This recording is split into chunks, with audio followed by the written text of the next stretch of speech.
مهرجان سيد البشير من الأجداد للأحفاد، أكيد الدورة الموالية في معتمدية الجومين من 7 ل 9 سبتمبر في 2025 مع عروسية الفرجاني. مرحبا بك. أجواء أكيد الافتتاح وإن شاء الله اليوم وغدوة. البرمجة مرة هذه كانت متنوعة مش كما قبل، ولاحظنا انه فما جمهور اكثر من قبل جاو.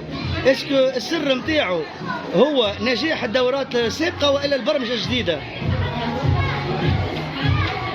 السر نتاعو هو سواء البرمجة ولا الدورة ماهيش جديدة.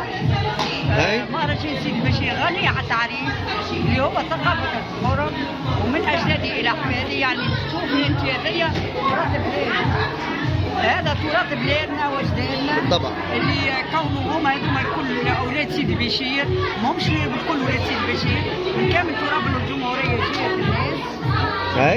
اللي الدورة هذه تسمى زاد الناس أكثر وأكثر. تصور أنت ناس مشتاقة يعني للأجواء هذيا، والناس كانت تعيش في روتين.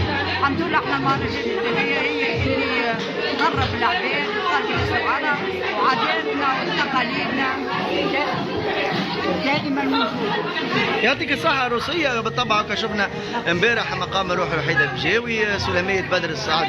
أكيد اليوم في الليل وعرض عمي تنشيط عمي نور قبليك شوية، عملنا جو كبير برشا مع الصغيرات، همزة الشيخ جهاد بالشيخ، وعرض فروسية متنوعة الفن الشعبي.